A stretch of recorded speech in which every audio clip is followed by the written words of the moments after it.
Madame la Présidente. Je tiens avant tout, au nom de mon groupe Modem et démocrate apparenté, vous remercier, mesdames et messieurs, pour votre présence ce matin. Il est difficile de généraliser tant le monde des associations environnementales est divers dans ses moyens d'action comme dans ses objectifs, mais je souhaiterais aussi saluer votre engagement sans faille dans le cadre des travaux de la Convention citoyenne pour le climat, desquels sont issus le texte que nous étudions aujourd'hui. Engagement qui a d'ailleurs conduit les conventionnaires à reprendre bon nombre de vos propositions, certaines étant d'ailleurs de l'aveu de quelques-uns d'entre eux, reprises telles quelles, sans filtre, pour reprendre une expression à la mode.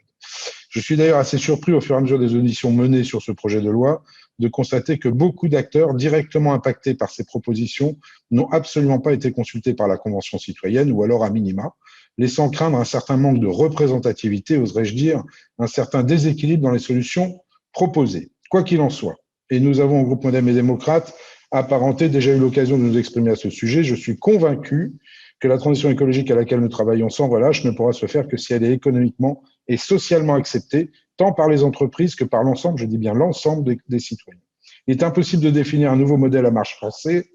sans une adhésion massive du secteur économique et de la population. Je me permets de vous rappeler que la crise des Gilets jaunes, tout comme celle des bonnets rouges avant elle, sont nées de mesures environnementales qui avaient été démocratiquement décidées, mais au final peut-être pas assez concertées avec les premiers concernés. Je souhaiterais donc, comme beaucoup de mes collègues, aujourd'hui vous interroger spécifiquement sur l'acceptabilité sociale des mesures que vous proposez. Je ne veux une nouvelle fois pas faire de généralité, mais je retrouve dans les propositions que certains d'entre vous ont pu nous faire parvenir beaucoup d'interdictions, d'obligations, de nouvelles contraintes financières, lesquelles sont d'autant plus difficiles à assumer en cette période de crise. Je souhaiterais donc savoir, au-delà de l'urgence dont nous sommes tous conscients et du bien fondé d'un grand nombre de vos propositions, comment vous prenez